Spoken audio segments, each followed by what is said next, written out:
Hello everyone. It was a strange time for Jesus' friends, the disciples, after Jesus rose from the grave. They saw him many times, even though they were never quite sure when or where they would see him next. Jesus used these meetings to finish teaching his friends and to remind them of the things he'd already taught them. Sometimes he would stay and eat with them. When they got over the shock of Jesus being alive after they knew he'd been killed, these were wonderful times. But they couldn't go on forever. One day there would be a final time, and most of the disciples knew it. They didn't quite understand why or how Jesus was going to leave them when he'd promised to be always with them. But they trusted him and tried to do as they were told. One day they were all in the upper room where they were staying. They were eating a meal together when Philip asked, "Do you think we should be getting out and telling people about the Lord? I'm tired of cowering in this room. There must be things we should be doing." "I don't know," answered John. "Do you think that's what Jesus wants us to do?" "Well, he was clearly training us to take over his work when he's gone," said Peter. "Remember when he sent us all out to preach and heal the sick?" "Where do you think he's going?" asked John. "He's always said he'd be going to his Father," said Philip. "Yes, but he also said he'd be coming back," said Simon, "and he has.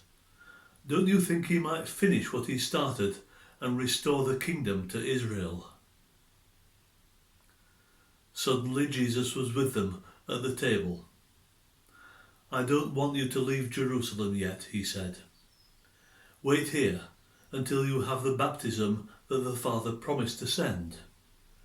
Remember, I told you about it before." Jesus rose from the table. "Walk with me," he said. The disciples followed Jesus through the streets of Jerusalem, across the Kedron Valley, and up the Mount of Olives, as if taking the Bethany road. Through the olive trees, they could still see the temple and the city walls, shining in the sunlight only a few hundred meters away.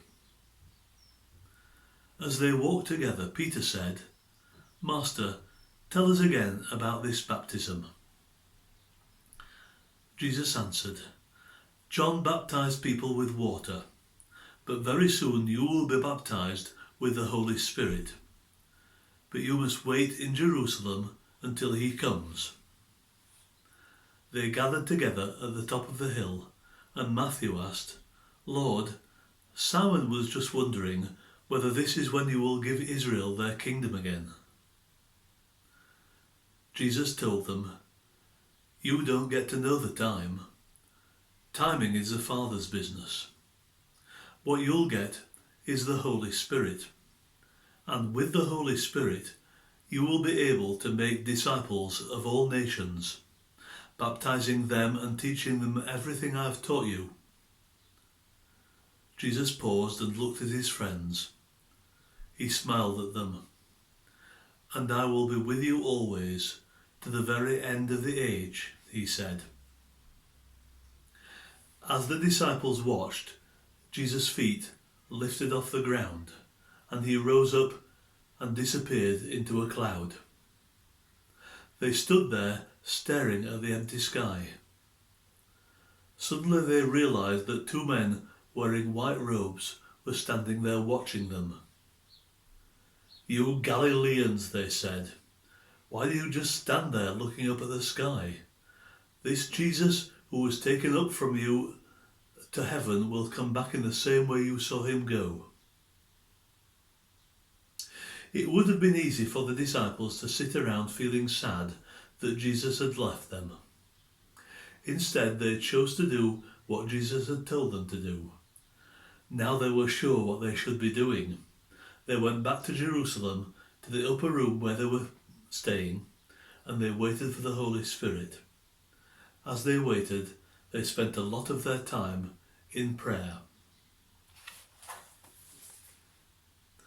Bye-bye for now.